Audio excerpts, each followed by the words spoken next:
Hey everybody, it is time for a very brief multiplication quiz review video. You're going to have a couple of problems that you see on the board right behind me to do in this video. I've written them horizontally, just like they will appear on the quiz. Your job is going to be to put them vertical, to rewrite them, and to solve them, showing me all those steps. We're not going to worry about estimation. Although, okay, let me rephrase that. The estimation step is not going to be required on the quiz. However, using your estimation skills when you are looking at the problems is a really good idea because when you solve it, if you're way off and you've used estimation and figured out. So I am going to talk through the estimation that I want you to be thinking about, but I'm not going to require you to write it on the quiz. There are going to be on the quiz 3 problems, just like these 2 that are on the board here. Different numbers, but just the complexity level will be about the same as the ones that you see on the board behind me. What I'd love for you to do is, we'll start with the first problem, this one right here, and I want you to pause the video. I'm gonna move you away. I want you to pause the video, rewrite it, solve it, and then watch the video and see how you did. All right? So give it a pause, do your best. All right? And I'll see you here in just a minute.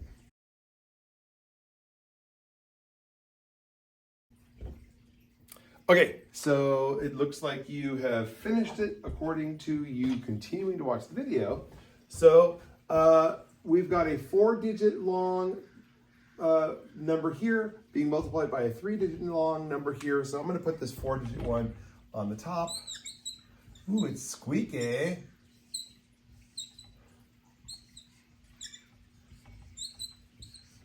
It just so happens that on this problem that those decimals align.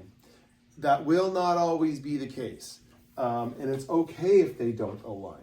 But please remember that this is not addition or subtraction, so you're not going to have that decimal drop straight down. The rows that we have of the multiplication problem are not going to have decimals in them. You wait until the very end after you've added your rows together. That's when we worry about where the decimal goes. I'm hoping that on your work that you just did that you have a total of 3 rows because we've got 1, 2, 3 digits on the bottom.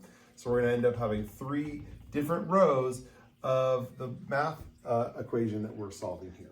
All right. So we're going to always start here in this furthest spot to the right.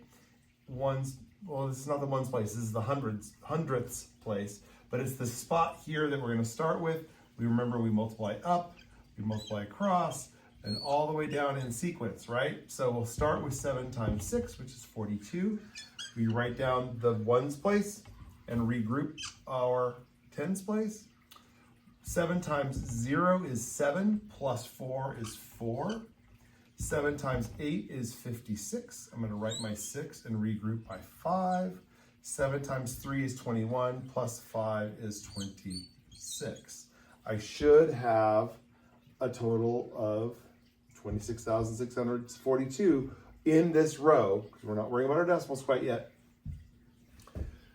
Because our problem here and our next step is in this next place value spot over, our answer is going to start below, which means we need to have a placeholder here. That way we can treat this like a 5 and not like a 50. All right? 5 times 6 is 30. Regroup my 3. 5 times 0 is 5 plus the 3 gives me 3. 5 times 8 is 40. I'm going to write my 0 and regroup my 4. 5 times 3 is 15. Plus 4 is 19. All right. So we did our 7s times this. We did our 5 times each. 5 times 6, 5 times 0, 5 times 8, 5 times 3. I kind of like to think about it as like you're dealing, if you were the dealer, and you make sure that you have each number down here has got to be multiplied times each of those, and they have to go in the sequence. There, there, there, there. They have to go in that order. All right. Our 2 is in this place value spot. Directly below it is where our answer is going to go. So that means we need to have 2 placeholder spots that allows our answer to be here. That way we can treat this like a 2. 2 times 6 is 12. regrouping my 1, 2 times 0 is 2, plus 1 is 3, 2 times 8 is 16, regrouping, 2 times 3 is 6, plus the 1 is 7. Now I have all 3 rows, because I did all 3 digits times everything that's above. Now I can add them. Please notice that all of my columns are perfectly straight, right? All the location of your answer in the problem matters, because I have to add straight down. I want to make sure that I don't accidentally get something added to the wrong column. So 2 plus 0 is 2, 4 plus 0 is 4, 6 plus 3 is 9, plus 2 is 11. I have to regroup my 1 there. 6 plus 1 is 7, plus 3 is 10, plus the 0, right? Regrouping my 1, 2 plus 1 is 3, plus 9 is 12, plus 6 is 18. Write my 8, regroup my 1, 7, 8, 9. All right, so now I have my answer. I've got a 9, 8, 0, 1, 4, 2. Now I get to decide where my decimal goes. And remember, the way we do that is by paying attention to where our decimals are in the equation. How many digits do I have to the right of my decimal points? I have a total of 4. 1, 2, 3, 4. I'm not counting the regroupings. I'm just counting in the actual problem. I have 1, 2, 3, 4 digits to the right of the decimal point. I start at the end and move my 1, 2, 3, 4 spots over. That is how it gets determined where our decimal point goes. All right. So remember I talked about that estimation to make sure that your answer makes sense. If I were to look at this, 38 is really close to 40. This is 2 and a half, 2.5, almost 2.6, right? So 2 of these 40s is going to give me 80. What's half of this 40? Is a 20. So the half times 40 is going to be like a 20 being added on. So when I were to look at this, my answer is going to be somewhere in the neighborhood of 100. I got 98. That's really close to 100. So my answer totally makes sense. All right. Please make sure that on your work, on this quiz, on your homework that you've been doing, that you make sure that you show me all of these steps, including all of the regrouping. I want to see that. If I don't see that on the quiz, I'm going to know something's up. Something that's going to be suspicious to me. All right. I want to see that you've got your placeholders here. I want to see that you've got, and I love the smiley face. The smiley face actually I know is silly, but the smiley face's job is to like make sure that we move those zeros, the place spots over. But it also tells me if you put the little happy face in there, the smiley face, that tells me that that was intentional and not accidental. Because remember, here I had 5 times 6 is 30, and there's a 0 in that answer. I want to make sure that that was not an accidental 0 here, or a 0 from multiplying 5 times 6 to get 30. That this 0, this placeholder here is on purpose. All right, so please make sure that you're Put the smiley face in there. It just makes me happy. Just do it. All right. Next problem.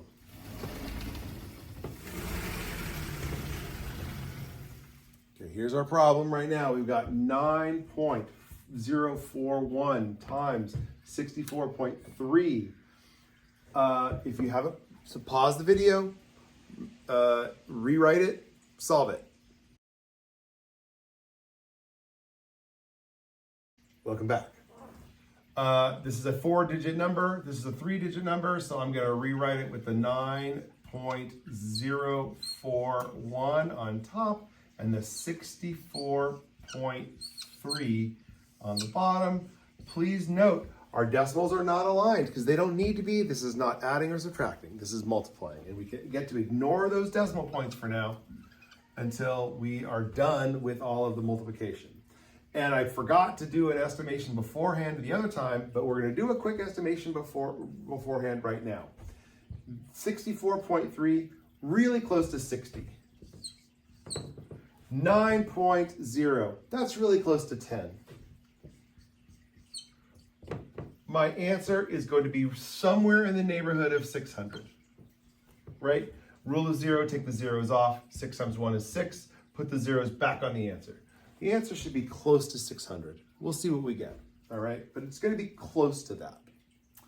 All right, so I'm going to even draw my lines to make sure that everything is all aligned. This time, starting with our 3 here, 3 times 1 is 3. 3 times 4 is 12. Regrouping my 1. 3 times 0 is 0, plus 1 is 1.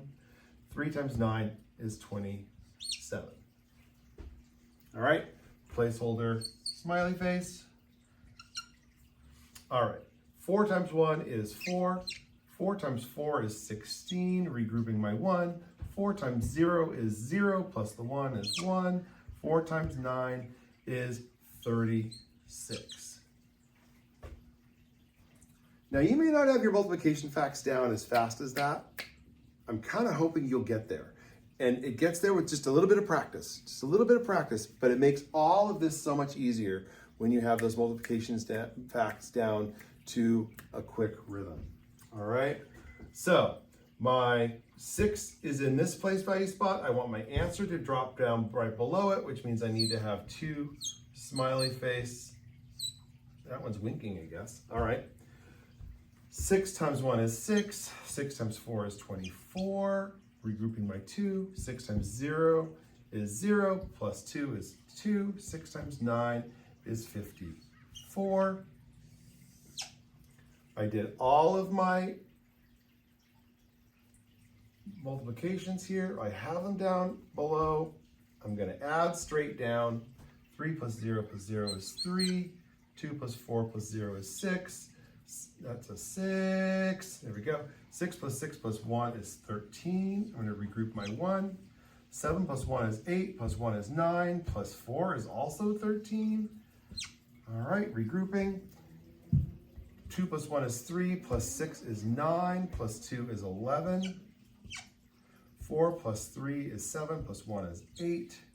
And then our 5 is all by its lonesome. It doesn't have anything to add to it at all. I've got how many digits to the right of the decimal point? 1, 2, 3, 4. Start at the end. 1, 2, 3, 4. That's where our decimal point goes. We got 581 and some change. 581 is pretty close to 600, right? Now, we had to round up to get a 10. We had to round down to get a 60. So there's that kind of balancing that happens. So it's just we're meeting in the middle, but 600 was our estimate. 581 is pretty close, right? We know that our decimal point, if we'd forgotten and our decimal point was here, that would have been 5,813. That feels way off. Or if we'd gone too far and we ended up with 58 plus all the change, 58 would have felt way off. So sometimes that estimation is just to make sure that our decimal point's in that right spot, that it makes sense. All right. I'm going to expect to see on that quiz all of the steps. I want you to write nice and large. I want you to make it clear. I want you to show me all of your regrouping. I forgot to put the little addition symbol, so I'm going to do that right there. Oops. All right. I think that's enough for us to practice. It's a nice little short quiz, or short video. It's only 14 minutes. I think we're ready to go. Please make sure you take a photo of these 2 problems that you just did and post them in Google Classroom so I can give you credit for watching this video. That's your homework to do tonight. All right. If you have any questions, please see me during office hours on Wednesday. Please see me whenever you can to try and get that help on it. You will have your multiplication tables available to you during the quiz because this is not checking to see if you know your multiplication facts. This is checking to see, do you know the process of doing a multiplication problem? So, however, you should be getting off of those multiplication tables. You should not need those. As soon as you can not need them, get them done. All right. I'd love to have you practice those things daily to make sure that you've got those facts down. All right. Thanks a lot, friends.